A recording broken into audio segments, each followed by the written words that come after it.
The most radical thing we can do in the future is to love ourselves fully and completely, the way our ancestors love us, the way in which we leave a path for those who come next, a trail for you to return to.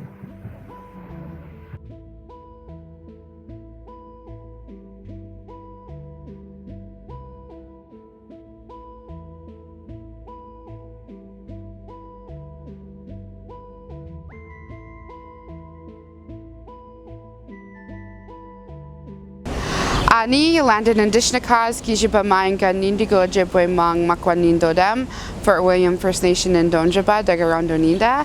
Hello, my name is Yolanda Bonnell. My spirit name is Circling Wolf. I am Anishinaabe, Ojibwe, and South Asian from Fort William First Nation in Thunder Bay, Ontario, otherwise known as Superior Robinson Treaty Territory. But myself and my arts practice are now based here in Dagarondo, which is the traditional territories of the Haudenosaunee, the Wendat, the Anishinaabe, and the Mississaugas of Credit River. I introduce myself in my language. Someone once told me that it makes our ancestors happy to hear our language, so I try to speak it as much as possible, and that's why I always introduce myself in Anishinaabemowin, which is my language.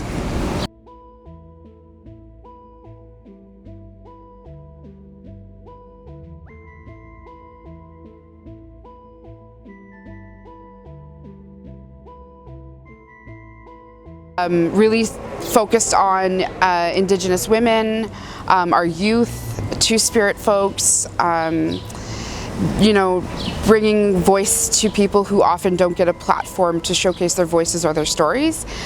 Me being one of them, I grew up in you know, not seeing myself represented in media anywhere or on stages, and so I think that my creation and also my being able to be on stage and even the way that I engage with facilitation is my way of having that experience different for other young Indigenous or Brown or South Asian you know, young people who don't often see themselves in the world, and this is my way of putting us out in the world, I guess, and showing people that they're not alone.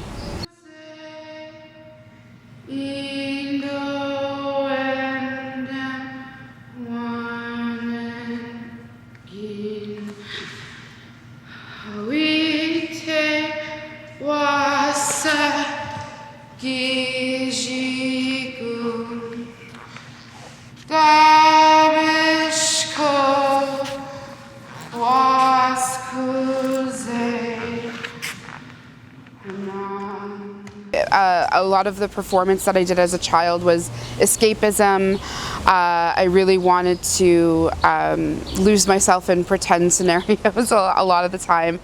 And my writing, you know, the first thing I wrote was a poem called Freedom when I was like 7 years old, after learning about the Underground Railroad. So the very first thing I wrote was kind of political, it feels. So I never really veered away from that. A lot of the things that I've written growing up were political or very based in love, and over time it just became a way of expressing myself, but then it became a way of talking about what's happening in the world, really bringing light to issues that are not getting as much focus. The issues that I find affect me the most, that I feel drawn to write about, are usually the ones that experiences that I grew up around. The first play that I wrote, my solo show called Bug, was really about the struggle with addictions that run often with Indigenous women, especially in northwestern Ontario and other more isolated areas. But not only that, but the effects of colonization on that, and the reason that addictions are. Often that people don't realize when they look at Indigenous people, they see a stereotype. They see the thing that's been fed to them. This this idea that racism doesn't exist in Canada is a narrative that gets fed over and over again, and as Indigenous people, we know that that's not true. And so the ways in which that it affects us, and the ways in which that colonization and intergenerational trauma has affected people in terms of addictions and other ways, other forms of afflictions and health, and that we suffer through in healthcare. Those are the things that I really felt connected to or drawn to, because a lot of those were my own experiences growing up. People around me, my sisters, my aunties, my cousins. I watched myself get addicted to things, and I watched other people get addicted to things, and the question always being like, where does it come from? Why are these things happening? And I don't think that contemporary Canada is asking that. I think that often folks are just seeing what they want to see and not asking why. And so for me, that was one of the reasons why I began writing that piece, was to show the connections between intergenerational trauma, colonization, and then the effects on the outside. She was the most beautiful thing I ever saw in my whole life. She was perfect. Perfect. She breathed new life into me, and somehow she became my escape. She became my hero. Everything was different. I have a strong focus on writing stories that center on Indigenous women, that center on youth. Indigenous women are a large, I think it's like 5 to 10, the number keeps changing, % more likely to experience violence or die a violent death in this country. Missing and murdered Indigenous women, Two-Spirit and girls is such a huge issue, and as an Indigenous woman, I feel like it's part of my responsibility to write stories about not only what we experience in our lives, but how we heal and how we find joy and how we exist in our daily lives and our complicated relationships and our resistance through existence, which I think is really important. My little ladybug loves her bats.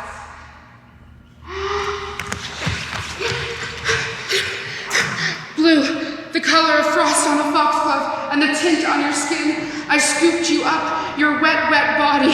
I just need you to breathe. I just need you to cry, to laugh, your wet, wet body. I just need you to...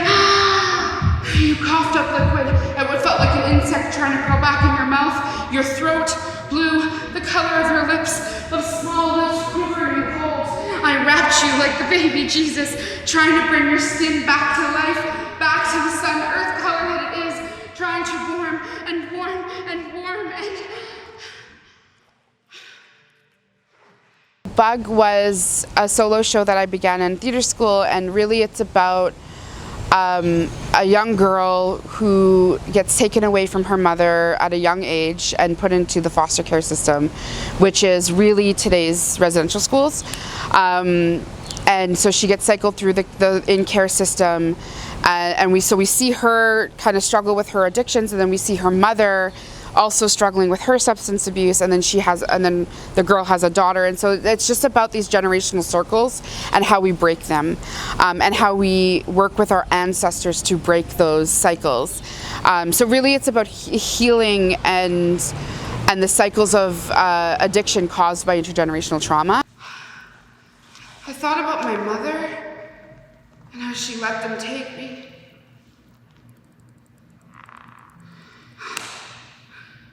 No, I can't. So I answered all their questions, and sometimes I told them lies. I attended all their meetings. Speaking was hard. I drank all their coffee and smiled in their faces. I avoided all my friends, except when I couldn't.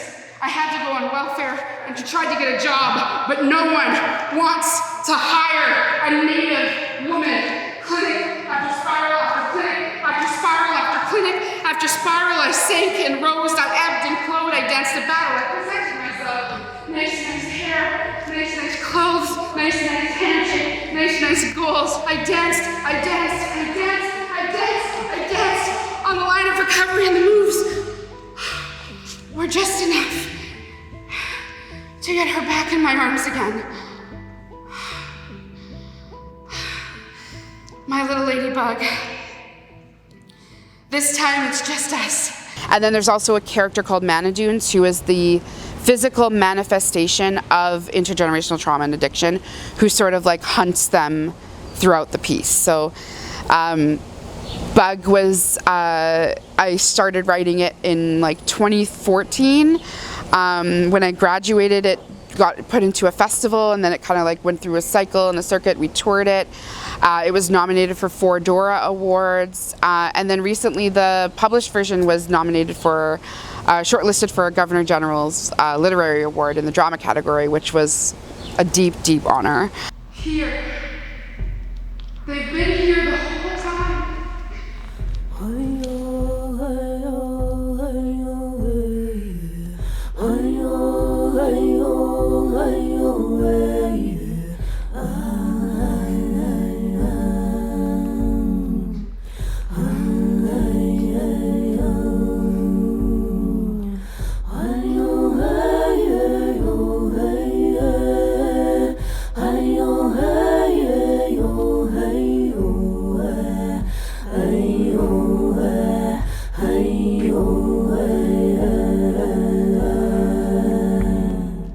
Now I'm sort of working on this piece called The Eighth Fire, which is commissioned from Nightwood Theatre.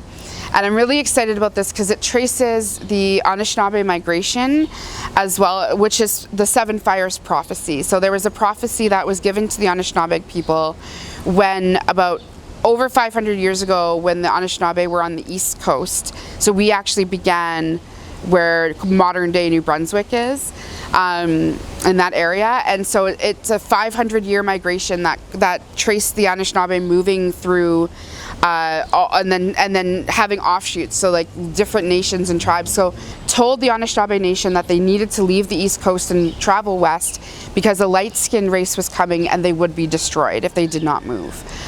So it's wild to think that a lot of us may potentially not even be here if our ancestors had not listened to a prophecy. So that's wild. So the idea was that the Seven Fires is that different indicating other points of time, different stops. So they would lose their way, they would regain their way. At one point, it talked about loss of culture, the removal of where there would be a long period of suffering and turmoil, and then there would be a period of reclamation, which was the Seventh Fire. And so we are currently in the Seventh Fire. Then there was talk about this Eighth Fire that came up.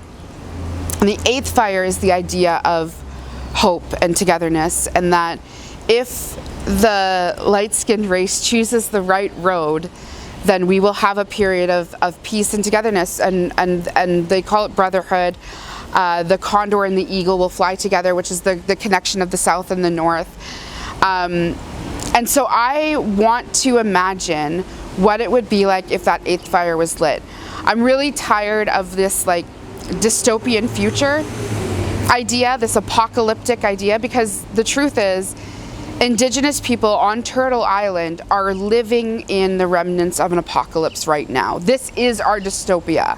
This is not what we imagined our future to be like, and here we are having to fight for our rights and having to survive a genocide that's ongoing. This is not what we imagined, right? This is our dystopia. This is our apocalypse. And so if I'm going to imagine a future, I want to imagine the best possible future now. I don't want to think about what worse can happen. I want to think about what the best possible scenario is. How do we come back? How do we light that Eighth Fire? How do we bring us together so that we can get land back, so that we can achieve Indigenous sovereignty, so that we can achieve Black liberation, and so that communities are rising and that people are actually kept safe? Because the systems that are put into place right now were not put into place with us in mind. They were put in place to keep white people supreme. It was meant to uphold white supremacy and keep us down. So we need to rethink about what those systems could be in the future if those were not the systems that were in place. And that's the piece that I'm writing, is trying to imagine this hope for the future, and hoping that it's like more queer and more non-binary and more trans and more free and open, and the land can breathe again. So that's the piece that I'm working on right now.